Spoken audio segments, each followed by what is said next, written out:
The ride to hell, told to me by Samantha.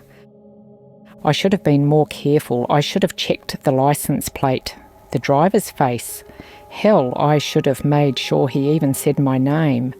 But I was tired and distracted and just wanted to get home, and that almost cost me everything. When my flight landed, it was past midnight. The airport buzzed with tired voices and rolling suitcases, but I felt dead on my feet. My fingers fumbled over my phone as I ordered an Uber, barely looking up as I followed the signs to the pickup area. My screen lit up a minute later. "Your driver is arriving now." A dark sedan pulled up to the curb. I didn't think twice. I opened the door, slid into the back seat and mumbled, "Samantha." Silence. The doors locked with a soft click.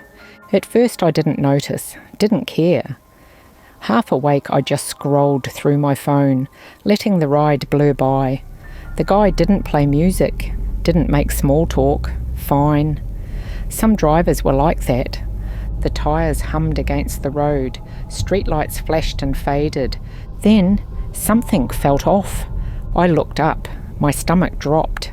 This wasn't the way home. The highway signs were wrong. The streets were too empty, too dark. Nothing looked familiar.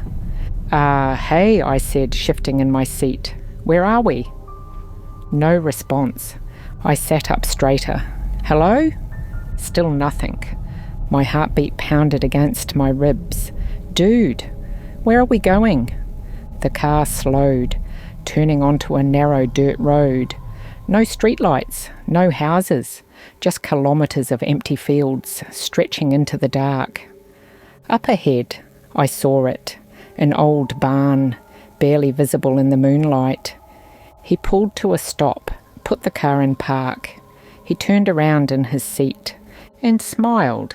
"You can pay in other ways." I slid down my spine. I already paid," I stammered. He chuckled. "I'm not an Uber driver." Every nerve in my body screamed. My fingers fumbled for the door handle, locked from the front. I swallowed hard. If I panicked now, I was dead. "Think, Sam, think." I forced out a nervous laugh. "Look, man, I don't have a lot of cash, but I could get you something if we go back." He shook his head. "Nah, you'll do just fine." My stomach flipped. Stall. Buy time. "Okay," I said, forcing my voice steady. "Not here, though. Someone might see." His smile widened. "Smart girl." I nodded toward the field. "Let's go back there where it's darker." His hand reached for the door handle. The locks clicked open. The second he moved, I bolted. I threw my weight against the door, flung it open, and launched myself out. My ankle twisted hard when I hit the dirt, but I barely felt it. I was up and already running. Behind me, the car door slammed. Heavy footsteps pounded after me. "Get back here, you little bitch." I ran like my life depended on it, because it did. A fence loomed ahead. My lungs burned. My feet barely touched the ground. At the last second I leapt, barely clearing the wooden beams. I hit the ground hard, rolling into a shallow ditch. My hands scraped against wet dirt, but I scrambled up the other side, forcing my legs to move. He's close, too close. Then a deep, startled moo.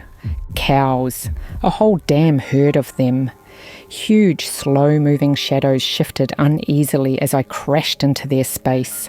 I ran straight through them, and it worked.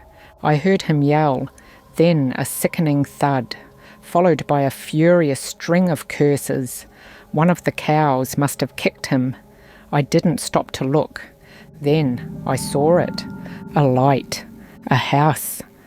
I ran faster, pushing through exhaustion, ignoring the fire in my legs. A gravel driveway, a farmhouse, safety. I stumbled up the porch steps, nearly falling against the door as I pounded. "Help me! Help me!" I screamed. "Please!" The porch light flicked on.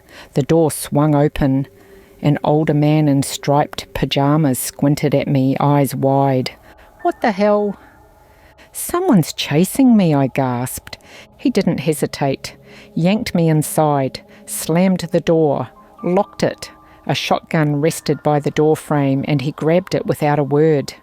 Together we peered out the window. Nothing, just the dark. The cows mooing, but no sign of him. "He was just there," I whispered. The man nodded grimly. "Well, he ain't anymore." I stayed until the cops showed up. They searched the fields, the roads, the ditches. They found the car, empty, doors unlocked. But the driver? Gone. I wish I could say I don't think about it anymore, that I've moved on. But every time I call an Uber, my hands shake. Every time a dark sedan pulls up, I hesitate. Second-guess everything. I was lucky.